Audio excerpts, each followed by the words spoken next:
प्रक्रिया से इतना तो तुम जिंदगी का अनुभव लिया ही है कि पाम सकते हो कि ये सन्यास, ये साधु फ्रॉड है, बला है, दुष्ट है, राक्षस है, इसकी आंख साफ है गिरने, इसके पास ज्ञान है, चिंतन है या नहीं, ये पाखंडी है या नहीं है, इतनी पहचान तो लोगों को है। और तुम्हारे अलावा भी सैकड़ों हजारों सन्यासी शिष्य भी हैं, तुम ही केवल मेरे शिष्य नहीं है। ये भी सन्यासी शिष्य भी मेरे शिष्य हैं। दो वर्ग हैं, एक गृहस्थ वर्ग, एक सन्यासी वर्ग। आज से पहले 45 साल पहले जब मैं सन्यासी था तो उन सन्यासियों का शिष्यों की भीड़ मेरे साथ थी, आज भी है। और वह जमाना एक दूसरा था जब बसें नहीं थी, हिमालय की तरफ मनाली जाएं या कुल्लू जाएं और उसके आगे तिरुपति जाएं, बसों के माध्यम से बसें थी नहीं, पगडंडियां थी, घने जंगल थे, छोटे छोटे गांव थे और अत्यधिक सरल प्रकृति के लोग थे। गुरु की मेहनत थी, गुरु का आदर सम्मान था पूरे हिमाचल और पूरे हिमालय में, पूरे भारतवर्ष। फिर बसें आई, फिर शहर के लोग गए। एक श्लोक में कहा गया है कि अरे सांप, तुम्हें इतना जहर आया कैसे? तुम कभी शहर में तो गए ही नहीं, फिर इतना जहर पे कैसे आ गया?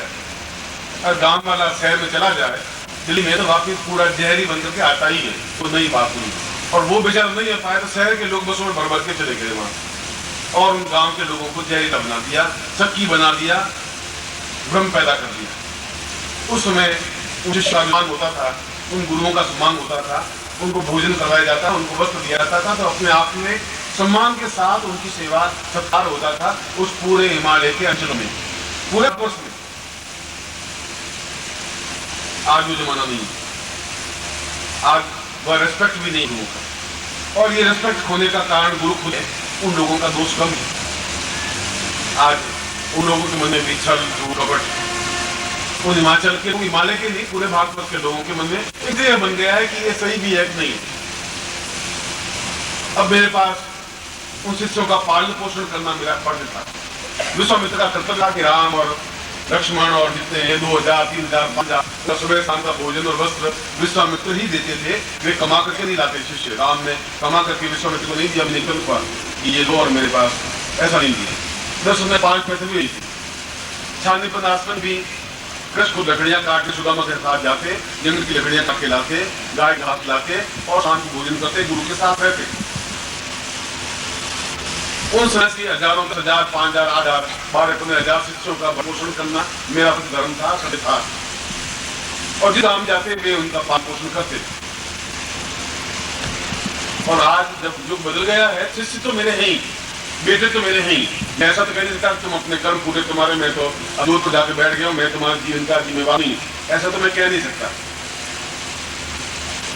अब या तो भीख मांगे गांवों में जाकर के और दुत्कार खाए, कई गालियां खाए, सारे तुम पाखंडी साधु हो, तुम ऐसे हो, तुम निकम्मे हो, तुम्हारे दोनों हाथ पांव हैं, नौकरी क्यों नहीं करते।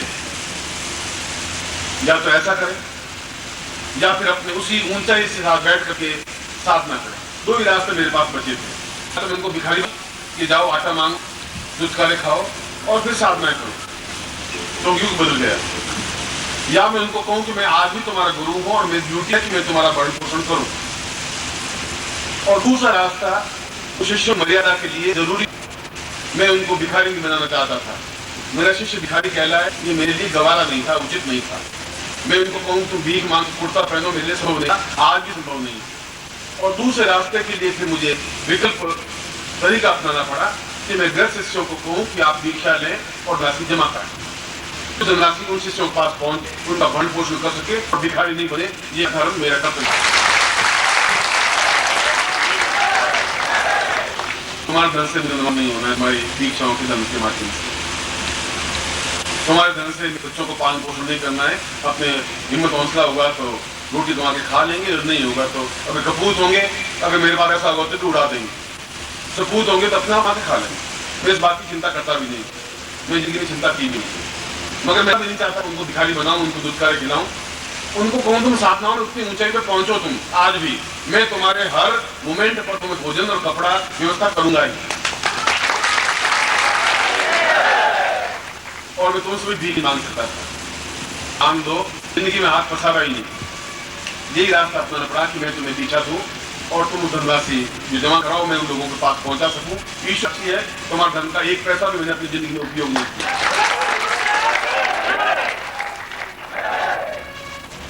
और ये तुम्हारा कर्तव्य है कि वो तुम्हारे गुरु भाई है।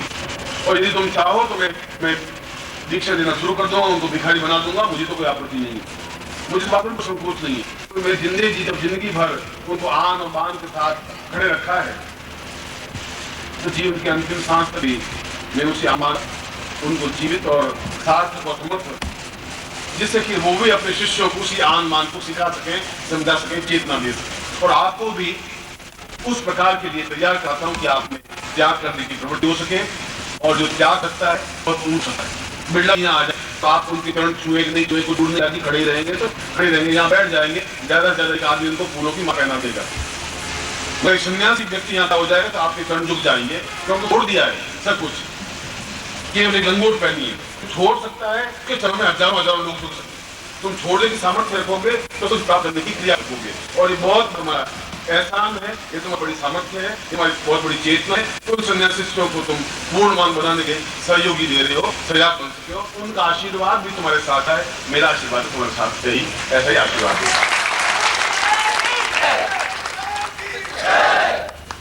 दूसरी बात में आऊँ, हालांकि मेरे कहने की बात नहीं थी, ये बहुत छोटी बात है, मगर यदि आप साधना शिविर में भाग ले रहे हैं तो पूरी क्षमता के साथ अपना नाम लिखा करके, बैच लगा करके साधना शिविर में भाग लें।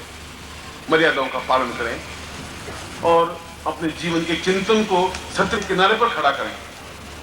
झूठ पे खड़ा हुआ साधक नहीं हो सकता, स्वार्थ पे खड़ा हुआ व्यक्ति भी पूर्णता तक नहीं पहुंच सकता, आंखों में धूल जोड़ने वाला साधक भी अपने आप में सफलता नहीं पा सकता। तुम्हारी आंख में सच्चाई सफाई हो, जो कुछ हो बिल्कुल स्पष्ट हो, दो टूक हो। और मैं चाहता हूं कि आप प्रत्येक व्यक्ति साधु रूप में मेरे सामने बैठे, अपना पूरा बैग लगा, साधक का बिल्ला लगाए हुआ, और पूरी क्षमता करके डरपोक बंद करके चुप के बैठने की जरूरत नहीं आपको। तुम देख लिया था आपने क्यों बैठे, और फिर तो मेरे बैग कहता है तुम साधक कैसे घुसे बैठे, कहाँ है तुम्हारा नाम, कहाँ एंट्री है। ऐसा नाम, ऐसा शब्द तुम्हारे साथ जुड़ना नहीं चाहिए, ऐसी मेरी इच्छा, ऐसा मेरा चिंतन है, क्योंकि तुम्हारे जीवन की सत्यता तुम्हारे साथ रहनी चाहिए। और फिर भी तुम्हारे जीवन में कहीं कोई न्यूनता होगी, मैं तुम्हारे प्रत्येक क्षण साथ हूं। मेरा घर 24 घंटे मंदिर खुला है, हर क्षण हर कार्य के लिए।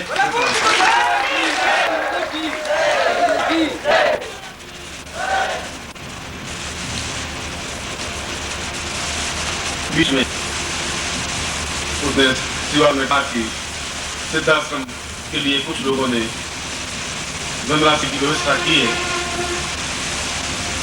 यह सिद्धाश्रम तो इतना दूर है कि आप तो फिर भी आप में से कुछ लोग और अधिकांश लोग मेरे साथ शायद द्वितीय सिद्धाश्रम तक पहुंच सको। आने वाली पीढ़ी को समझ भी नहीं पाएंगे कि उनके पास ऐसा गुरु, समर्थ चेतना युक्त गुरु हो या नहीं हो, क्या नहीं सकता। तुम्हारे पहले पीढ़ी के पास ये गुरु नहीं था, ऐसा आने पीढ़ी पास भी ऐसा हो या नहीं हो मैं नहीं कह सकता।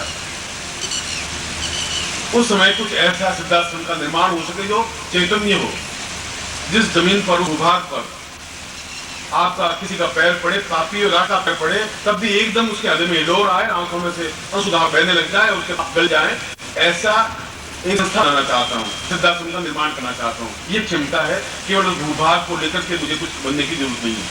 और उस सिद्धाश्रम के लिए, उस संस्था के लिए, उस भूभाग के लिए, वहां पर जो एक आ सके, उसके लिए यदि आप जिन लोगों ने किया है, मुझे बड़ा आदि है। मकसद इस बात का है कि मैं तो कई गुरुओं से मिलता रहता हूँ, स्वामी अखंडानंद जी, स्वामी महेशानंद जी, स्वामी अप्रियानंद जी, स्वामी दयानंद जी। उनके पास ऐसे तेजस्वी शिष्य हैं, बात कारण साथ में उनको भी कहता हूँ, बिल्कुल तलवार की धार की तरह शिष्य मेरे हैं। बात का तो मुझे गर्व है ही, और ये कहता हूँ उनके सामने। इलाहाबाद में मैंने केवल 5-10 मिनट बोला था, और उसके बाद में 1000 सैकड़ों लोग आए, और उसके बाद भी जिस प्रकार से उन्होंने उस सिद्धाश्रम के निर्माण में सहयोग दिया है, याद करके आंखें नम हो जाती है कि आप लोग वास्तव में ही, आप लोगों में क्षमता है, सत्यता है, और मेरी आज्ञा मानने की हिम्मत और क्षमता है। इस बात का गर्व है, गुरु को भी गर्व होना चाहिए और अशिष्य सही है तो उसकी प्रशंसा करनी चाहिए। सही को सही कहना अपने आप में गौरव की बात है, घमंड की बात नहीं है। मैं तुम्हें इतरा रहा हूं तुम पर, ये मेरी खुशी है, मेरी प्रसन्नता है। तो जो कुछ वहां उसने बोला उसने ऐसा किया ही।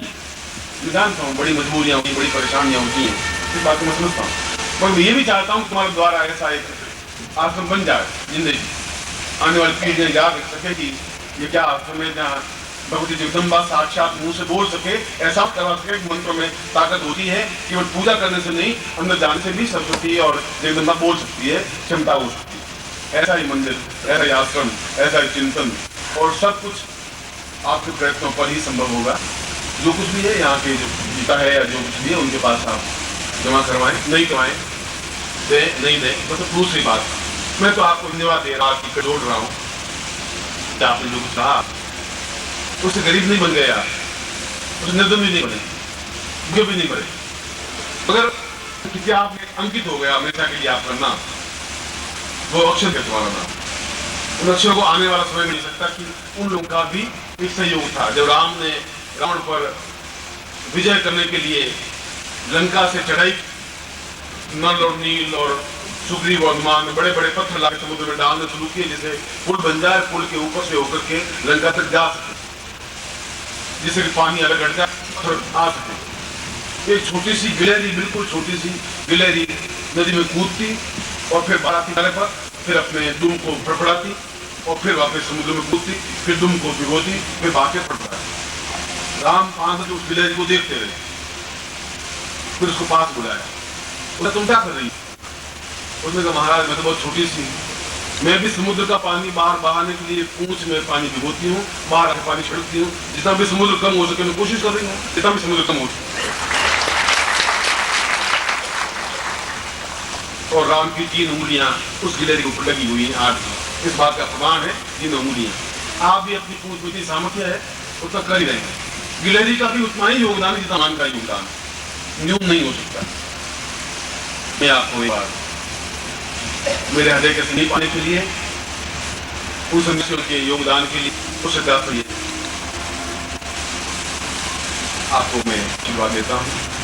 और मैं चाहता हूँ कि इस जीवन में वापसी जगह पहुँच रहा हूँ जहाँ से मैंने प्रारंभ किया था कि आप बूंद से हिमालय के पास तक पहुँच गए हैं, थोड़ा सा धक्का और प्राप्त कर ले, मेरे कहने से ही प्राप्त कर लें और पहुँच जाए उस पार जहाँ मैं चाहता हूँ, जहाँ जीवन का आनंद है, जहाँ सुख है, जहाँ सिद्धासन है, जहाँ मैं पूर्ण निर्विश्वानंद के रूप में हूँ और आप मेरे हृदय के समीप हैं। ऐसा ही